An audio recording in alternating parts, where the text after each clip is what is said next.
अनुलोम विलोम प्राणायाम, अनुलोम विलोम नाड़ी शोधन प्राणायाम भी इसे कहा जाता है। यह सबसे उत्तम प्राणायाम है, इसको आप कभी भी कर सकते हो।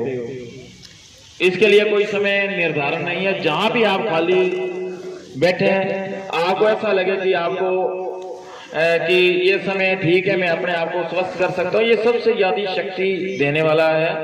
और हम इसका अभ्यास करेंगे एक साइड से।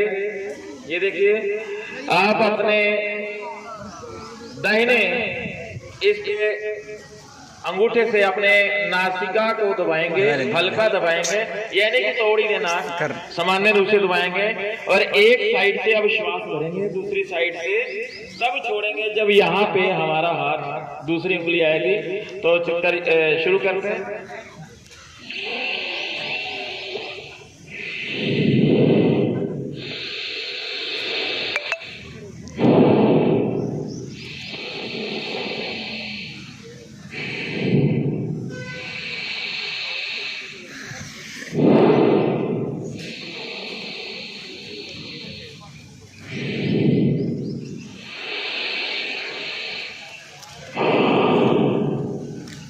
ये प्रक्रिया आप दोहराते रहिए। करिए इसको 5 मिनट कीजिए। आपने ये मन में ध्यान करना है कि आपकी सारी बीमारियां बाहर निकल रही हैं। जो श्वास आप ग्रहण कर रहे हैं, उसके माध्यम से आप स्वास्थ्य को ले रहे हैं, और जो श्वास आप छोड़ रहे हैं, उसके माध्यम से आप बीमारियों को, अपनी बुरी आदतों को छोड़ रहे हैं। ये सोचना है मन में, ठीक है। एक बार पुनः अभ्यास करें।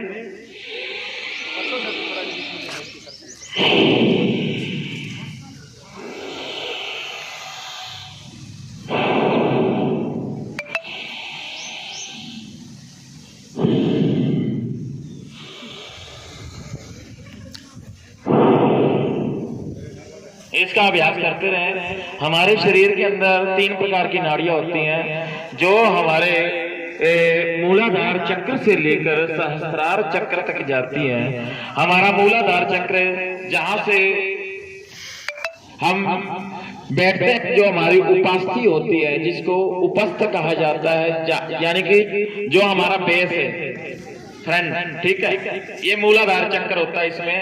इसमें कुंडल शक्तियां 3 चलती हैं, 3 नाड़ियां हैं, जिसको इंगला, पिंगला और मध्य में सुषुम्ना नाड़ी कहा जाता है। उद्गीत प्राणायाम, चौथा उद्गीत प्राणायाम, उसको करते हैं। आपने अपने अंदर श्वास भरना है, फेफड़ों में ऑटोमेटिक फेफड़ों में भरा जाएगा, पेट में नहीं भरना। ये भी एक कला, श्वासों को नियंत्रित करना ही प्राणायाम है। प्राणों को आयाम, प्राण जमा आयाम शब्दों को मिलाकर बना है।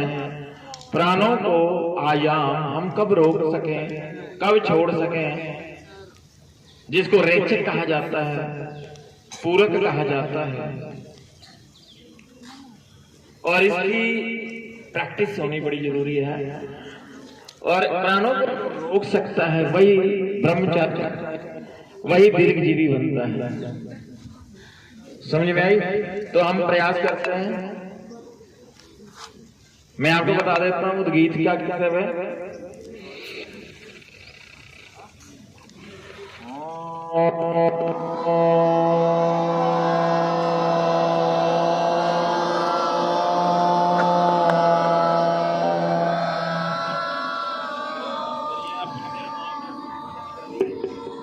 श्वास भरिए और फिर ओम की ध्वनि।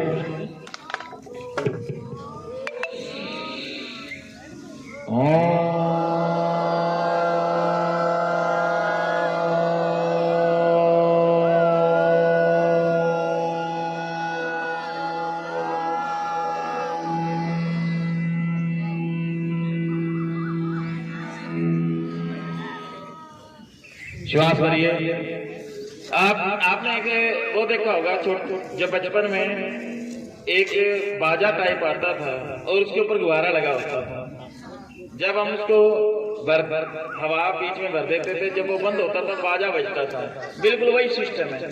हमने अपने अंदर यहाँ श्वास भरना, जितना श्वास भरेंगे और जितना हम छोड़ेंगे उतने में ओम निकलना चाहिए। बात समझ में आई? अभी श्वास भरने की कैपेसिटी से भी अलग अलग है, तो मैं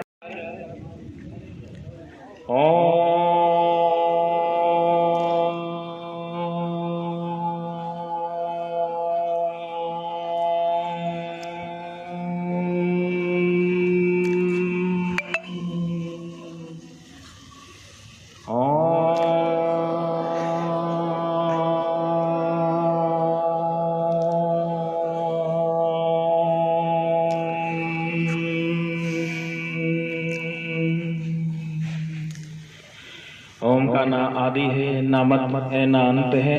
ये एक ऐसा अक्षर है जो हमारी ज्ञान इंद्रियों को, कर्म इंद्रियों को और 11वीं इंद्रिय जो मन है उसको परमात्मा से जोड़ता है।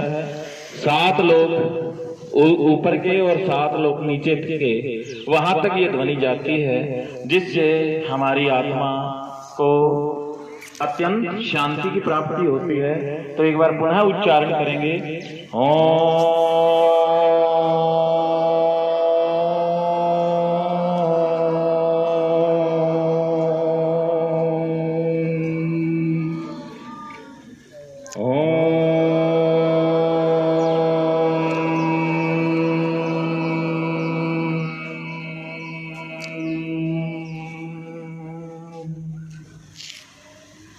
अब हम पहला प्राणायाम शुरू करेंगे। पहले प्राणायाम का नाम है भस्त्रिका प्राणायाम, जिसमें हम श्वास भरेंगे और छोड़ेंगे। ठीक है ना? ठीक है, एक बार आप समझे सभी भस्त्रिका प्राणायाम।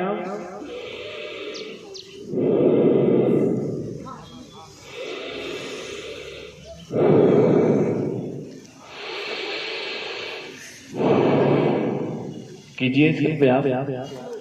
इससे आपकी मन को शांति मिलेगी।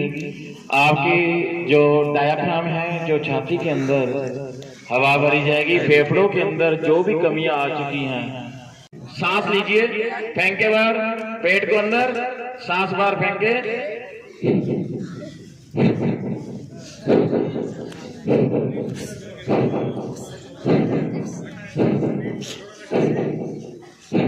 मुंह बंद, मुंह से नहीं लेना।